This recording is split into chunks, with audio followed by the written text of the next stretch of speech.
여러분 안녕하십니까? 사회과학 입문 수업을 맡게 된 김태수입니다. 주저다시피 지금 온라인 수업이 불가피하게 됐습니다. 이 사회과학 입문 과목도 우선 부득이하게 이번 주 수업과 그리고 다음 주까지, 그러니까 18일 수업과 25일 수업을 부득이하게 온라인 수업으로 진행하게 됐습니다. 오늘은 이제 제 1주차 수업입니다. 첫 수업이죠. 오늘 수업 여러분이 잘 들어보고 이번 주가 또 수강 변경 기간이기 때문에 신중하게 판단을 해서 수강 변경을 할 수가 있습니다. 이 과목은 말 그대로 사회과학 전반에 관한 입문적인 그런 과목이 되겠습니다. 오늘은 이제 첫 시간이기 때문에 강의 계획하고 강의 요목 같은 것을 이제 설명하는 그런 시간이 되겠습니다. 오늘 수업은 이제 총 13개의 슬라이드로 구성이 되어 있습니다. 먼저 강의 계획과 참고문헌에 관한 슬라이드가 이제 6개가 있습니다. 그리고 이 사회과학 입문이 갖는 교육과정적인 의의와 구성에 대해서 5개의 슬라이드로 구성이 되어 있고, 마지막으로 사회과학 입문의 강의 요목에 관해서 2개의 슬라이드로 이제 구성이 되어 있습니다. 그래서 총 이제 13개의 슬라이드로 구성이 되어 있는데, 먼저 강의 계획과 참고문헌에 관한 슬라이드가 있습니다. 그래서 이게 이제 먼저 이 교과목에 대한 개요가 이제 1개 슬라이드고요. 그 다음에 강의 계획 15주 동안 우리가 진행할 그 강의 계획에 관한 것이 또 1개 슬라이드고, 그리고 참고문헌에 관한 것이 이제 4개 슬라이드로 구성이 되어 있습니다. 차례대로 이제 설명을 하도록 하겠습니다. 먼저 첫 화면에 나와 있는 것처럼 이 사회과학 입문이라고 하는 과목의 교과목 개요하고 수업 목표를 간략하게 정리를 해봤습니다. 여러분들은 이제 그 학사 인트라넷에 있는 강의 계획서에 올라와 있는 그 내용 그대로입니다. 자, 한번 얘기를 해보도록 하겠습니다. 우리가 공부하는 이 사회과학이라고 하는 것은 크게 이제 세 개의 순수 학문으로 구성이 되어 있죠. 사회학, 그리고 경제학, 정치학입니다. 다시 말하면 사회 현상을 구성하는 세 개의 분과 학문이라고 말할 수 있겠죠. 다시 말하면 동일한 사회 현상이라고 할지라도 그것이 갖는 관계적인, 다시 말하면 역할과 지위에 관한 그런 측면이 있을 수 있고, 또 이제 화폐 가치에 관한 그런 측면이 있을 수 있고, 또 이제 권력 관계에 관한 그런 측면이 있을 수 있기 때문에 크게 나누면 이제 세 분과로 이루어져 있다, 이렇게 얘기할 수 있겠습니다. 그래서 이 과목은 이러한 사회과학을 구성하는 사회학과 경제학 및 정치학과 같은 이런 순수 사회과학의 핵심적인 개념 이론을 공부를 하는 겁니다. 다시 말하면 개인과 사회와의 관련성에 기초한 사회학적 지식들, 그리고 희소성과 경제인의 가정 아래에서 개인, 가계, 기업 차원의 경제성, 그리고 국민경제 차원의 경제 현상을 관한, 그리고 국제적 경제관계와 같은 이런 경제학적 지식, 그리고 세 번째는 권력관계에 관한 민주주의와 이데올로기 등 정치학적 지식에 기초를 익혀서 나아가서 이제 앞으로 응용사회과학에 대한 지평을 개척하는 그런 목표를 가지고 있습니다. 그래서 결국은 사회과학 전반에 관해서 공부하는 것인데, 이제 강의 계획을 한번 살펴보겠습니다. 15주 동안 진행이 될 우리 강의 계획을 보면은, 오늘은 이제 첫 시간이기 때문에 강의 계획과 참고문헌에 대해서 자세하게 소개하는 시간이 되겠습니다. 그리고 이제 다음 주부터 제2주차부터 제6주차까지는 5주에 걸쳐서 사회과학의 성립 과정, 사회과학의 형성 과정을 나누어서 살펴봅니다. 그 다음에 제7주차에 가서 이제 사회과학과 자연과학과의 관계성을 한번 우리가 보고, 그다음 제8주의 중간시험을 보고, 제9주부터 이제 제14주까지는 사회과학을 구성하는 각 분과 학문의 주요 개념과 이론들을 나누어서 살펴보는 겁니다. 그래서 2주 동안, 2주 동안 사회학에서의 주요 개념과 이론을 보고, 또 2주는 경제학에서의 주요 개념과 이론을 보고, 또 2주는 정치학에서의 주요 개념과 이론을 보고, 이렇게 해서 구성이 되는 것이 우리 한 학기 동안 진행되는 사회과학 입문의 강의 계획이 되겠습니다. 먼저 사회과학의 성립 과정에 대해서 5주로 이제 나누어서 보는데, 그만큼 사회과학의 그 컨텐츠 내용도 중요하지만 사회과학이라고 하는 학문 체계가 성립되어 온 그 과정이 굉장히 중요하거든요. 그래서 어떻게 보면 한 학기의 절반을 사회과학의 성립 과정, 사회과학의 형성 과정에 대해서 역사적인 이제 고찰을 하는 겁니다. 이거는 시기적으로 볼 때는 이제 근대가 되겠죠. 시대 구분에 있어서는 근대, 다시 말하면 중세나 고대나 이게 아니고 이제 근대를 이제 집중적으로 살펴보는 겁니다. 이러한 근대의 문을 연 이제 가장 중대한 사건이 바로 과학혁명이었습니다. 이거는 뭐 나중에 자세히 나오겠지만 지동설과 중력의 법칙이라고 하는, 그리고 생물학에서 진화론이라고 하는 요 세 가지, 우리는 과학혁명이라고 부릅니다. 이러면서 이제 자연과학이 성립이 됐거든요. 그러면서 그 영향을 받아서 이제 사람들이 과학적인 태도가 형성이 된 겁니다.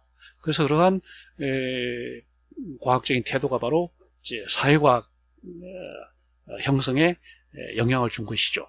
그래서 그 사회과학에 이제 영향을 주는 시기를 이제 우리 크게 나누어서 16세기, 그 다음에 19세기 이렇게 이제 나눠서 보는 겁니다. 그래서 근대의 문이 열리기 시작한 이제 16세기 이후에 사회적 변화가 어떤 변화가 있었는지, 그리고 19세기 들어와서 어떤 사회적 변화가 있었고 비로소 사회과학이 어떻게 해서 등장이 되는 건지, 이런 식으로 이제 살펴보는 것이고요. 그 다음에 이제 사회과학의 전문화 과정을 보는 것이고, 그 다음에 현대의 사회과학을 이제 이렇게 보는 겁니다. 그 다음에 이제 우리가 흔히 말하는 제 7주차에 와서는 이제 사회과학과 자연과학과의 관계라고 하는 것이 이제 과학 철학이라고도 할 수 있고, 이제 실정주의라고도 할 수 있고, 그 관련성에 대해서 공부를 하는 것이고요. 그 다음에 이제 제9주차부터는 각 이론별로 나누어서 공부를 하게 될 것입니다. 그 다음에 이제 우리가 공부하는 사회과학 입문에 관련된 참고 문헌들을 나누어서 살펴보도록 하겠습니다. 먼저 이 과목의 이제 주교재는 사회과학이라고 하는 책입니다. 박영사에서 나온 책이고 벌써 나온 지가 오래됐지만 이게 이제 초판에서 이제 개정판입니다. 개정판 2011년도에 이제 개정이 됐습니다. 그 전에는 이제 구판이고 개정판입니다. 그래서 이 개정판을 주교재로 준비하면 되겠습니다. 그래서 부제를 사회과학 그렇게 해서 형성, 발전, 현대이론 이렇게 돼 있죠. 그래서 이제 저자가 여러 명이 있는 것처럼 이 책의 내용들은 주로 사회학과 경제학과 이제 정치학 이런 분야로 구성이 되어 있습니다. 그다음에 이제 부교재는 이제 나온 지 오래됐지만 또 그 각 대학들이 이제 사회과학 그 이런 인문 과목들을 많이 개설하기 때문에 대학 출판부에서 이런 책들을 많이 냅니다. 그래서 부교재도 이제 있고요. 그 다음에 우리가 읽을 만한 책들을 크게 3권을 소개를 했습니다. 일본 사람이죠. 일본에서 나온 책입니다. 이는 저자가 무려 이제 84명이나 되죠. 제목이 교양으로 읽어야 할 절대 지식이라는 책인데, 그만큼 이제 우리가 사회과의 각 영역은 아주 방대하기 때문에 각 영역별로 전문가를 이제 선정을 해서 집필을 한 겁니다. 그게 일본에서 나온 책입니다. 이것이 우리나라에 이제 번역이 됐고, 거기에서 영향을 받아서 우리나라도 55명의 또 사회과학자들이 모여서 지식의 최전선이라는 책을 낸 적이 있습니다. 이것도 이제 사회과학의 각 영역들을 이제 전문가들이 나눠서 집필한 그런 책입니다. 그 다음 하나는 이제 독일에서 나온 책이죠.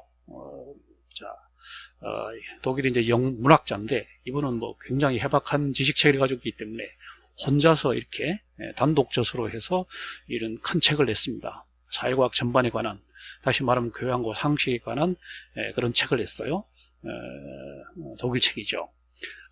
빌둥 알레스 바스만 비센무스라는 책입니다. 말 그대로 번역을 하면 교양, 사람이 알아야 할 모든 것이라는 책이죠. 그래서 이제 영어에서는 이제 교양이라고 그러면 뭐 상식이라고 그러면 이제 커먼 센스라고 얘기를 하지만 독일어에서 교양이라고 그러면 빌딩입니다. 건축물, 빌딩이죠. 영어로 말하면 빌딩. 이렇게 벽돌을 쌓아 올려서 지어내는 집 건물처럼 그렇게 대체로 이제 교양을 건물로 이렇게 비유한 경향이 있는데, 이 책은 이제 굉장히 그 방대한 사회과학의 체계를 굉장히 해박한 그런 전문가 한 사람의 이제 집필한 책이기 때문에 이 책도 굉장히 좋은 책이죠. 한때 권장도서로 이렇게 선정이 돼서 많이 이제 사람들이 읽은 적이 있죠. 그 다음에 이제 내가 쓴 책들입니다. 최근에 나온 그 공공사회과학 여론은 말 그대로 그 요지 요목만 정리한 책입니다. 이런 뭐 그런 방대한 책은 아니고 말 그대로 그런 책들입니다. 그 외에 이제 몇 권 책들이 있으니까 여러분들이 여건이 되면은 읽어보면 좋겠고요. 그 다음에 이제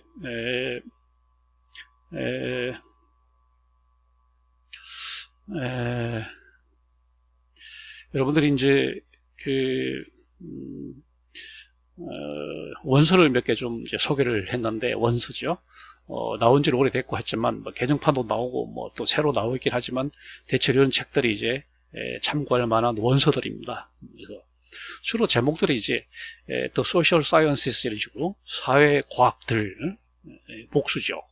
그러니까 여러 사회과학입니다. 아까 말한 것처럼 사회학, 경제학, 정치학 등등 이런 A Cross-Disciplinary Guide to Selected Sources 이런 식으로 해갖고 대체로 뭐 Social Sciences 이런 식으로 소개들이 되고 있습니다. 이런 내용들을 여러분들이 여건이 되면 한번 뭐 읽어보면 좋을 것 같고요.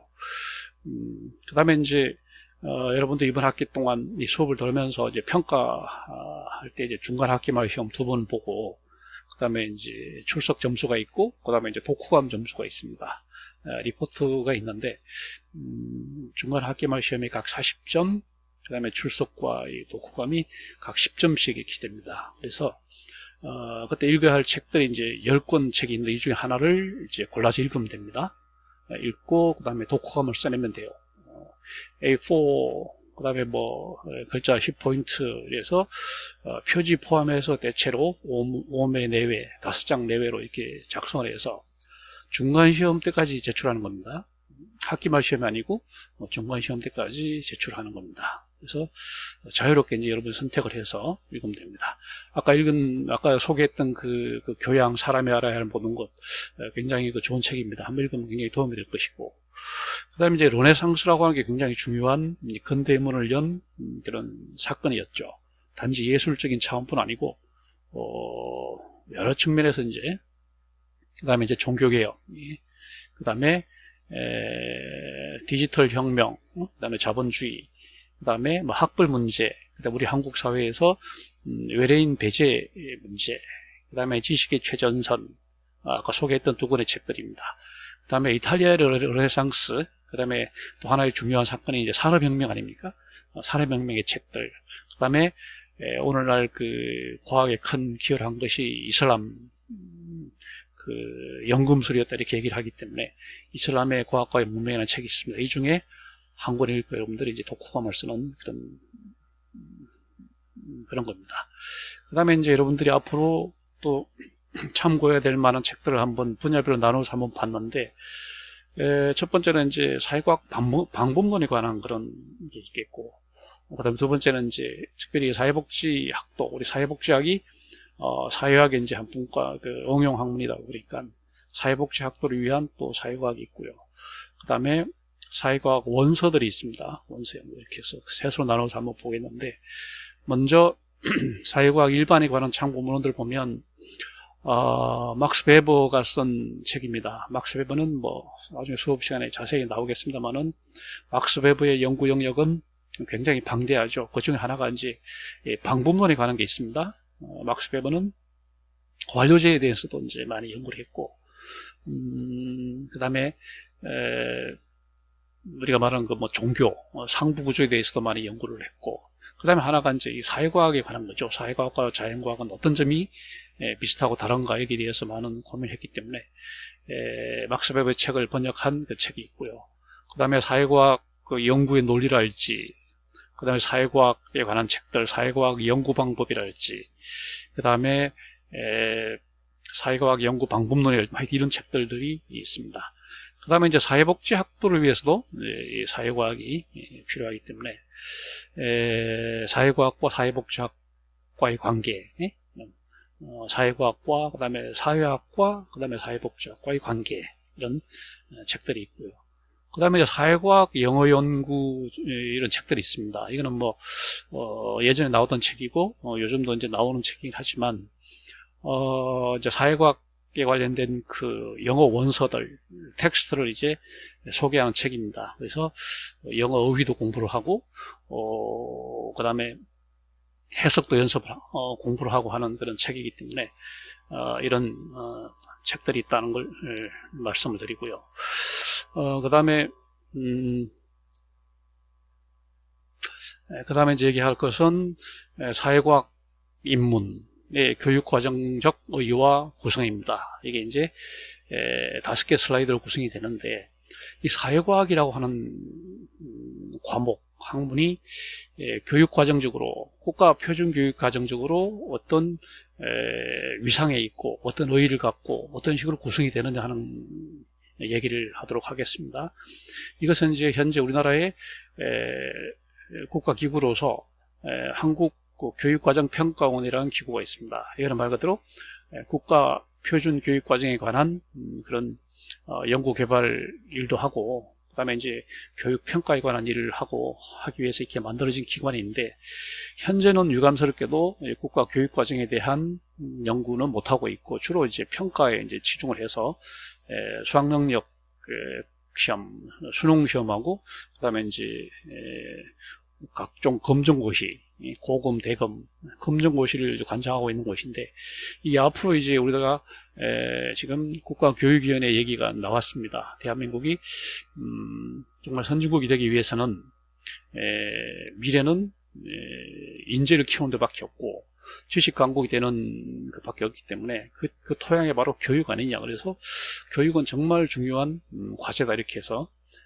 어떤 정권과 무관하게 지속성을 갖는 마치 국가인권위원회가 있는 것처럼 국가교육위원회를 만들어서 굉장히 장기적인 그런 계획에서 교육을 고도화시키고 선진화시키고 발전시키자 라는 취지로 이제 국가교육위원회가 이제 거론이 된 적이 있습니다. 많은 선진국에서는 북유럽이나 서유럽에서는 다 이제 국가표준교육과정이라는 게 짜여져 있고, 그 틀 안에서 이제 직업교육과 전문교육과 이런 것들이 이제 병행해서 잘 가고 있는데, 거기에 비해서 우리나라는 아직도 이제 거기에 대한 합의나 뭐 이런 어떤 광범위한 공감대 이런 게 형성이 되어 있지 못하죠. 그렇지만 이제 역사가 또 우리나라도 오래됐기 때문에 그나마 이제 교육과정이 어떤 체계를 갖추고 있다, 이렇게 얘기를 할 수가 있는데, 현재 우리나라 이제 중등 수준, 다시 말하면 고등학교 수학능력 시험 수능 기준으로 볼 때 이 사회과학은 사회탐구 영역에 들어가 있습니다. 다시 말하면 사탐이라고 하죠. 사탐 영역에 들어가 있는데, 사탐 영역은 현재 4개 영역으로 이렇게 이제 구성이 되어 있습니다. 일반 사회 영역에서 법과 정치와 경제, 사회, 문화, 그리고 역사 영역에서 한국사는 필수로 되어 있고, 그 다음에 세계사와 동아시아사 이렇게 돼 있고요. 그 다음에 지리 영역에서 한국지리와 세계지리로 구성이 돼 있고, 윤리 영역에서 생활과 윤리, 윤리와 사상이 크게 4영역으로 구성이 돼 있죠. 이걸 4가지를 묶어서 우리는 중등교육과정, 다시 말하면 고등학교에서의 사회과학 영역이라 이렇게 얘기할 수 있습니다. 참고로 우리나라 현재 초중등 교육과정의 편제 구조를 보면 현재 초등학교 1학년부터 2학년까지는 교육과정이 대체로 이렇게 돼 있죠. 국어, 수학, 바른 생활 이런 식으로 슬기로운 생활, 즐거운 생활, 안전한 생활 이렇게 돼 있습니다. 사회과학은 이제 바른 생활에 속하는 거죠. 그러다가 초등학교 3학년에서 6학년까지 가면 좀 이제 교과가 분화가 되죠. 그래서 국어는 그대로 있고 수학도 그대로 있고 바른 생활이 이제 사회 도덕으로 나눠집니다. 그 다음에 슬기로운 생활이 이제 과학 실과로, 그 다음에 즐거운 생활이 체육과 예술로, 그 다음에 영어가 이제 추가가 되죠. 이런 식으로. 그래서 이제 사회과학은 초등학교 고학년 수준에서는 사회도덕에 속한다 이렇게 얘기할 수 있고, 이게 이제 중학교 들어와서는 좀 더 분화가 되죠. 국어는 그대로 가고 사회가 이제 좀 더 분화가 돼서 사회 안에 또 역사가 이제 포함이 되고 도덕이 되고, 그 다음에 가정, 뭐 정보 이런 것들이 추가되고, 그 다음에 고등학교에 와서는 이제 우리가 기초 영역이라고 해서 국어, 수학, 영어, 한국사 기초 영역 필수가 되고 있죠. 그 다음에 탐구 영역이 있어갖고 사회 탐구 영역이 있습니다. 그 다음에 과학 탐구, 사탐, 과탐이 있고요. 이렇게 해서 이제 사회과학은 사탐 영역에 속한다 이렇게 얘기할 수 있습니다. 그 다음에 두 번째로 그러면 대학에 와서는 사회과학이 어떻게 구성이 되어 있냐, 다시 말하면 고등교육기관인 대학에서 사회과학 영역의 구성을 한번 영역별로 나눠서 보도록 하겠습니다. 이것을 이제 코딩을 해서 우리가 이 영역을 사회과학 인문의 영역이라고 한다면 영어로 이제 코딩을 할 수 있을 거고요.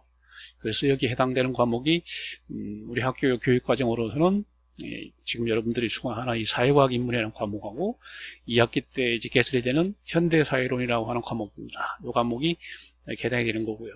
그 첫째 영역이 바로 이제 정치학, 이제 코드 번호 1번 정치학, 2번 코드 번호 2번은 법학, 그 다음에 코드 번호 3번은 경제학, 코드 번호 4번은 사회학, 그 다음에 코드 번호 5번은 한국사학, 6번은 서양사학, 7번은 동양사, 8번은 인문지리, 9번은 자연지리, 10번 윤리, 11번 철학, 이런 식으로 이제 구성이 되어 있습니다. 그래서 이걸 좀 더 좀 자세히 이제 한번 보도록 하겠습니다.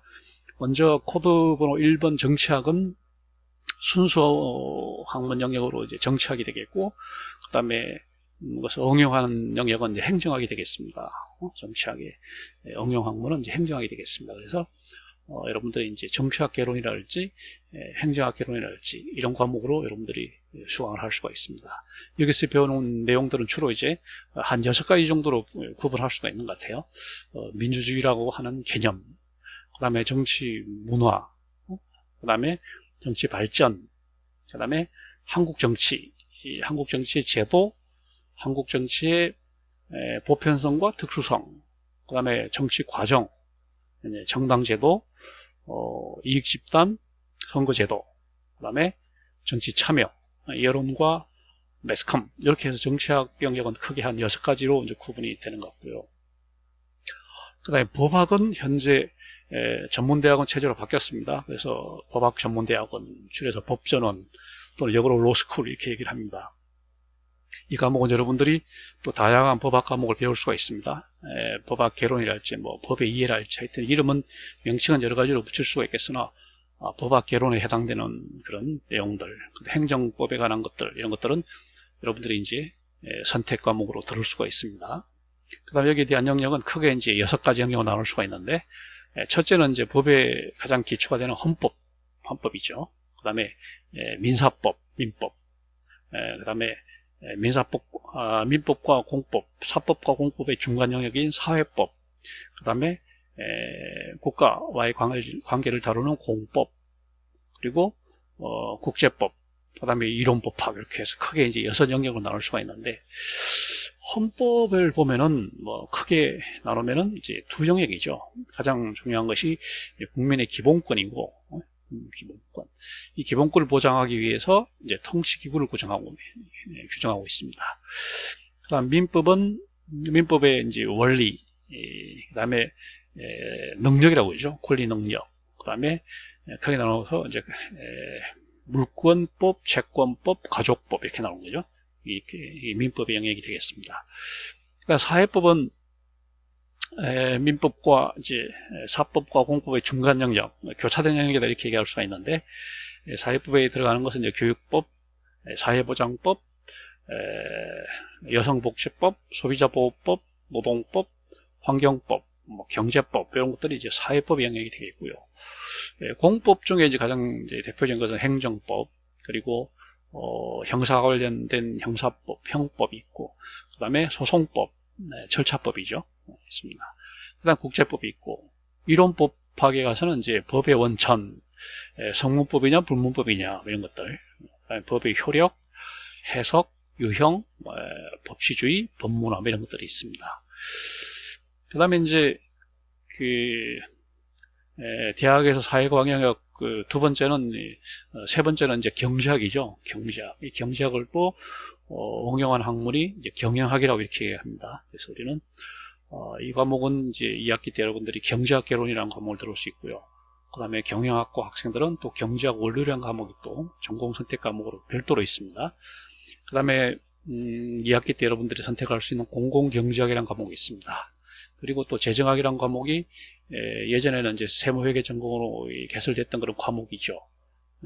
공인회계사나 세무사에 이제 꼭 필요한 과목입니다.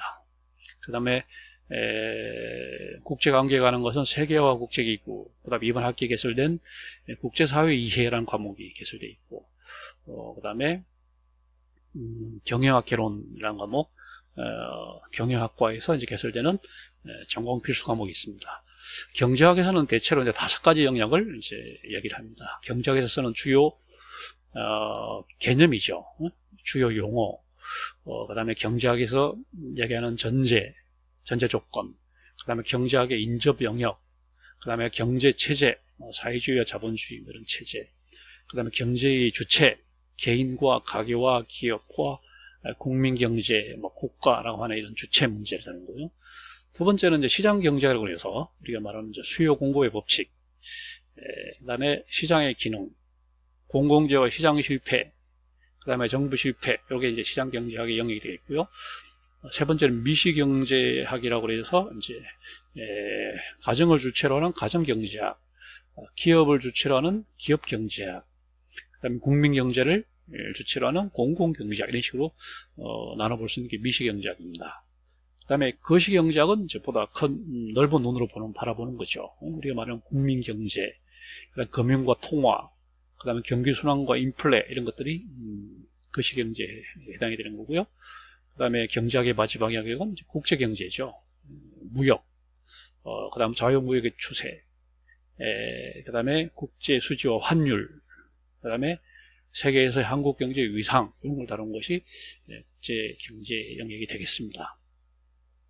그 다음에 네 번째가 이제 사회학이죠. 사회학이 순수 학문이라면 그것을 응용한 것이 이제 사회복지학입니다. 그래서 여기 관련된 과목은 이번 학기 여러분들이 배우고 있는 사회현상 이해 또는 사회학 개론이라는 과목이 바로 여기 해당이 되는 것이고요.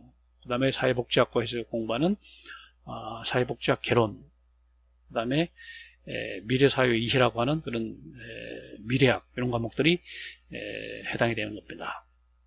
이것도 크게 나누면 한 5개 영역으로 나눌 수가 있는데, 먼저 이제 방법론입니다. 사회학을 어떻게 접근할까? 사회현상은 자연현상과 어떤 점이 다를까? 그 다음에 사회현상을 과학적으로 우리가 접근할 수 있을 것인가 하는 과학의 문제를 다루는 것이고, 두 번째는 이제 주류 사회학이라고 할 수 있는 조직 사회학입니다. 개인 사회학, 다양한 형태의 조직 사회학, 집단 사회학, 조직 제도, 조직 중에 좀 구체적인 가정, 국가, 학교, 직장, 군대, 종교, 이런 것, 교육사, 이런 것들이 다 이제 조직 사회학이죠. 근데 가장 이제 방대한 그런 영역이 되겠고요. 그 다음에 조직을 구성하는 요소 중에 이제 수평적인 그런 카테고리가 이제 계층과 계급에 관련된 겁니다. 이 조직이 이제 수직적인 그런 개념이라고 그러면 수평적인 개념이 바로 계급, 계층 사회학입니다. 이런 걸 이제 우리가 보게 되면 우리 사회의 불평등을 알아볼 수 있게 되죠. 계급, 계층 사회학을 통해서 우리는 사회 불평등을 이해하게 되는 거고, 그걸 통해서 이제 우리 사회가 어떻게 변화하는지 사회 이동론을 이제 보게 되는 겁니다. 그 다음에 세 번째는 문화 인류학이다, 또는 문화 사회학이다 이렇게 얘기합니다. 이거는 문화의 개념과 문화의 변동, 그 다음에 뭐 인류 문화의 보편성 이런 것들을 보는 것들이 문화 인류학이고요. 그 다음에 이제 예전에 이제 과학 사회학과 달리 좀 가치가 개입된 그런 관점으로 접근하는 그게 바로 이제 사회 문제론입니다. 사회 문제론. 계급 계층 사회학 시각에서 볼 때 우리 사회에 문제가 있구나, 이런 것은 이제 이 사회 문제에 대한 해답이 바로 사회 정책론입니다. 그래서 사회 정책론의 한 또 분과 한 지류가 바로 우리가 공부하는 또 사회복지학이라고 하는 영역이 있습니다. 그래서 결국은 과학사회학에서 사회문제론을 거쳐서 사회정책론을 거쳐서 사회복지학으로 간다, 이렇게 이제 얘기할 수가 있는 거고요. 근데 마지막 이제 사회학의 마지막 영역은 바로 미래사회론입니다. 앞으로 미래사회는 어떻게 될 것인가. 과거사회를 먼저 잘 봐야 되겠죠. 체계적으로 살펴본 다음에 미래사회를 예측을 하고 미래사회학, 다시 말하면 미래학 영역이 되겠습니다. 이렇게 해서 우리가 사회과학이 갖는 교육과정적 의의를 이제 살펴본 것이고요. 그 다음에 우리가 이제 마지막으로 남은 영역이 바로 뭐냐면, 대학에서 지금 남은 영역이 이제 기타 영역이죠. 역사, 한국사, 서양사, 동양사, 지리, 인문지리, 자연지리, 그 다음 윤리와 철학, 이런 식으로 구성이 되어 있습니다. 그래서 대체로 우리 학교에도 역사에 관한 과목들은 이제 개설이 되어 있지만 지리학에 관한 과목들은 현재 개설이 안 되어 있고요. 그 다음에 윤리와 철학은 개설이 되어 있습니다. 자, 그 다음에 이제 우리 학교에서 그러면 여기에 맞춰서 어떤 과목들을 개설했냐, 이게 이제 교육과정의 주기적인 개편에 따라서 명칭이 약간씩 변하긴 하지만 개설되어 있는 과목들을 열거를 해보면은, 우선 여러분들 이번 학기 수강하는 이 과목 사회과학 인문이라는 과목이 이제 있고, 그 다음에 정치학개론, 행정학개론, 뭐 이런 이름은 명칭은 다르더라도 법학개론, 행정법 총론, 법학개론, 행정법 총론, 이런 식으로 경제학개론, 경제학 원론, 공공경제학, 서문수, 후수 이렇게 되어 있습니다. 먼저 듣고 먼저 이수를 하고 그 다음에 후수를 하고, 이런 식으로 이제 설정한 것인데, 꼭 그렇게 따라갈 것은 아니고, 하여튼 이런 과목들이 우리 학교에 개설이 되어 있다, 이렇게 얘기를 하는 겁니다. 그 다음에 우리는 이제 사회과학 인문의 강의 요지를, 강의 요목을 이제 나눠보면 크게 이제 한 13영역으로 나눌 수가 있습니다. 13영역. 그래서 먼저 가장 첫 영역이 사회과학의 지식체계죠. 사회과학의 지식체계. 사회과학의 전반의 지식체계가 어떤 식으로 되어 있느냐. 아까 말한 것처럼 순수사회과학과 응용사회과학으로 나누고, 순수사회과학과 응용사회과학의 연관성, 뭐 이런 것들을 보는 거죠. 그 다음에 과학철학의 요지, 과학철학의 요지, 이렇게 해서 이것은 사회과학에서 시대적 맥락이 대단히 중요하다. 시대적 맥락의 중요성입니다. 그 다음에 이것이 어떻게 과학혁명과 연계되어 있는지, 그 다음에 이러한 과학혁명의 원인은 무엇이고 그 결과는 무엇인지, 특별히 과학혁명의 결과 중에 하나가 바로 사회과학의 성립이었다는 거, 이렇게 얘기하는 거고요. 그 다음에 사회과학의 성립 과정은 이제 이렇게 나눠서 보면, 첫째가 과학혁명과 과학적 태도 형성입니다. 과학혁명의 시대적 맥락, 그리고 전개 과정, 그 다음에 이런 과학혁명의 맹화를 잉태했던 중세의 의의를 보고, 그 다음에 르네상스와 종교개혁, 그 다음에 시민혁명과의 관련성을 보고, 그 다음에 지동설과 중력의 법칙, 그리고 진화론, 이런 걸 이제 보고, 그 다음에 항해와 산업혁명의 과정과 그 결과를 이제 보는 겁니다. 그 다음에 이제 16세기 이후의 사회적 변화는 이제 근대라고 하는, 모더니티라고 하는 것의 개념, 그 다음에 이때 새로 등장한 것이 민족과 국가 개념이 어떻게 등장했는지, 그 다음에 자본주의라고 하는 것이 어떻게 개념화되는지, 중상주의라고 하는 것이 어떤 의미를 갖는지 내용입니다. 그 다음에 이제 19세기 들어와서 이제 완전히 그 구질서가 붕괴됩니다. 또 이제 전면적으로 사회과학이 등장하는 겁니다. 그 다음에 대중이라든지 민주주의랄지 이런 다양한 그런 용어들이 새로 등장하게 되는 겁니다. 그 다음에 급하 인구가 증가합니다. 보건 수준이 높아지고 평균 수명이 늘어나니까 인구가 이제 급증하는 거죠. 인구 급증 문제에 대응해서 경제학이 다른 토마스 멜더스가 경제학을 시작하게 되는 겁니다. 그 다음에 도시화와 사회 문제의 심화 과정, 도시화가 되면서 이제 사회 문제가 시작이 된 거죠. 그 다음에 기계화와 소외 현상, 그 다음에 진화론과 그 사회적 영향, 그 다음에 사회과학의 전문화입니다.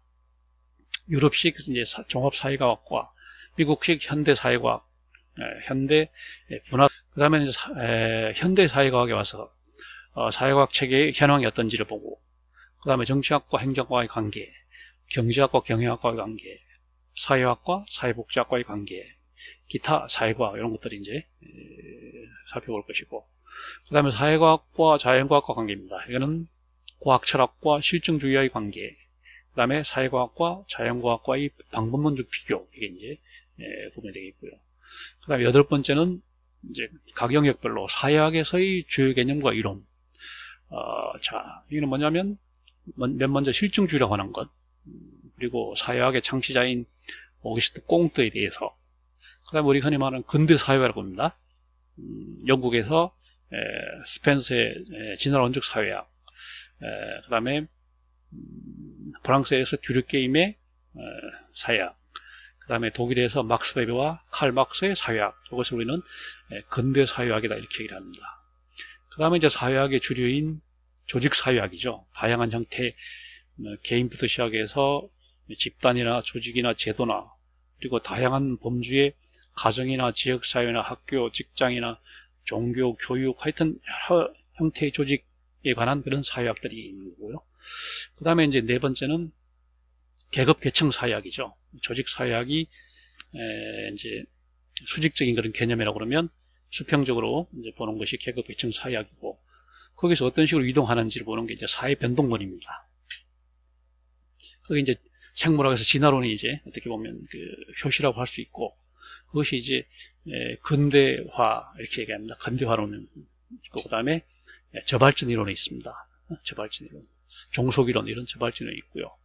그 다음에 또 하나의 큰 변화가 세계화라고 하는 그런 흐름이고, 그 다음에 오늘날 일상사회학이라고 합니다. 일상사회라고 해서 등장한 것이 이제 대중사회론, 이건 뭐, 그 다음에 그 장 보들리아르의 소비사회론, 그 다음에 칼 베커의 위험사회론, 그 다음에 이제 고용 형태, 뭐 여러 가지 형태로 해서 유연사회론, 그 다음에 사람들 계속 뭐 제2의 제3의 삶 이런 얘기 개념이 나오면서 유목사회론, 이렇게, 그 다음에 이제 뭐 맥도날드나 이런 것들이 이제 우리 과잉 합리 사회론 여러 얘기를 합니다.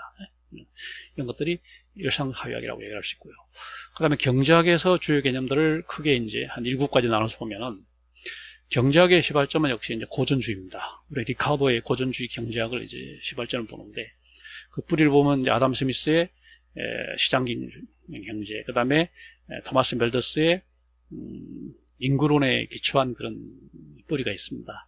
이것을 묶어서 우리는 고전주의 경제학이라고 부르고, 그 다음에 이어서 이제 등장한 것이 신고전주의입니다. 고전주의가 공급 개념만 봤다면, 신고전주의에 와서는 이제 수요 개념을 보는 것이고, 그 다음에 효용 개념을 보는 것이고, 그래서 신고전주의로 이제 넘어오는 것이고, 그다가 이제 중상주의, 중농주의가 등장을 하는 거죠. 중상주의가 먼저 등장을 합니다. 그러나 중상주의는 결국은 보호무역주의로 갈 수밖에 없기 때문에 그거를 이제 타파하고자 해서 대안으로 나온 것이 이제 중농주의였던 거죠. 그래서 그 다음에 거기 이어서 세계적인 그 대불황에 대공황에 이제 대응해서 나온 것이 케인즈 경제학입니다. 그 유명한 공급 경제학이죠. 공급 경제학.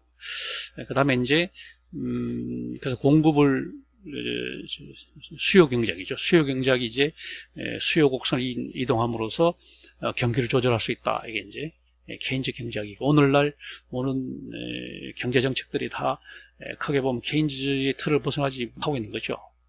그 다음에 이제 등장한 것이 자본주의 시장 경제입니다. 자본주의가 무엇이고 시장이 무엇이고, 여기서 나온 것이 이제 또 공급 경제학이라고 하는 것이 나왔습니다. 수요 곡선을 이동시키는 것이 아니라 공급 곡선을 이동시킴으로써 또 경기를 조절할 수 있다, 이렇게 나온 건데, 그렇게 해서 노벨상도 이제 배출하고 하지만, 그러나 그게 이제 적용의 한계가 있기 때문에 여전히 수요 중심의 경제학을 벗어나고 있지 못하고 있다, 이렇게 얘기할 수 있고, 이제 최근에 와서 나타난 것이 세계화와 신자유주의 흐름이잖아요. 그래서 경제학의 주요 이론이 되겠고, 그다음에 마지막은 이제 막시즘이죠. 이제 비주류 경제학, 막시즘적인 또 경제학의 또 큰 흐름이 있습니다. 자, 이렇게 해서 경제학을 본 것이고, 정치학에 관한 것은 이제 둘로 나누어서 보는 거죠. 정치학의 첫째는 이제 근대 정치 철학과 혁명입니다. 원래 이제 정치학의 뿌리는 고대 플라톤과 아리스토텔레스에 시작이 된 것이고, 동양에서는 공자 명자 시대 때 이미 시작된 것이기 때문에 철학적인 측면에서 정치학은 아주 이제 오래된 그런 학문이긴 하지만, 본격적인 이제 학문으로 등장한 것은 근대에 들어서 특히 정치 철학, 특히 사회계약설부터 이제 정치 철학이 시작이 됐다. 그게 이제 뿌리를 두고 일어난 것이 시민혁명이었다. 그래서 정치 철학과 이제 혁명을 먼저 보는 것이고, 그 다음에 이제 산업혁명 이후에 이제 빈부격차가 심해지면서 사회주의 혁명이 이제 성공을 하잖아요. 그래서 이제 러시아에서, 중국에서, 그다음에 이제 여러 나라에서 사회주의가 이제 등장을 하고, 그러면서 또 사회주의가 몰락을 합니다. 동유럽에서 구소련이 이제 붕괴되면서 또 몰락하는 과정을 거치고 있고, 또 오늘날 중국이나 또 북한에 이런 데 보면 또 사회주의가 또 나름대로 절하고 있기 때문에 그 사회주의의 또 생존력에 대해서도 우리가 볼 필요가 있는 것이고요. 세 번째는 이제 2차 대전이 끝나면서 신생국과 정치 발전이 또 중요한 화두가 됐었습니다. 굉장히 지금까지 이제 이어지는 그런 과정이고, 또 저발전이라는 그런 또 측면도 있고 그렇습니다. 그 다음에 이제 네 번째는 자유민주주의와 그 변모 과정입니다. 정치학이 이제 우리가 제도죠. 그러니까 선거제도, 정당제도, 이것이 처음에는 어떻게 성립이 됐었고, 오늘날 어떻게 변화해왔고, 앞으로 어떻게 변화해 갈 것이냐 하는 데 대한 주로 제도적인, 과정적인 그런 측면에 관한 이론들이 있습니다. 그 다음에 이제 저발전과 이제 저성장이라고 하는, 특히 남미를 중심으로 해가지고 저발전, 이제 종속이론이 등장을 하잖아요. 또 그런 흐름이 있고, 또 세계화라고 하는 것이 정치학에서도 중요한 또 하나의 개념이 변수가 되는 겁니다. 그래서 세계화를 통해서 또 어떤 정치학의 어떤 이론적인 변모가 왔는지를 보는 겁니다. 이렇게 우리 사회과학은 크게 이제 13 영역으로 구성이 되어 있다, 이렇게 얘기를 할 수가 있겠습니다. 이렇게 해서 오늘은 사회과학 인문이 앞으로 공부해 나갈 것이 어떤 것인지를 정말 중요한 그런 핵심 사항들만 정리를 했습니다. 그렇게 되면 이제 다음 주부터는 다시 맨 앞에 우리가 얘기했던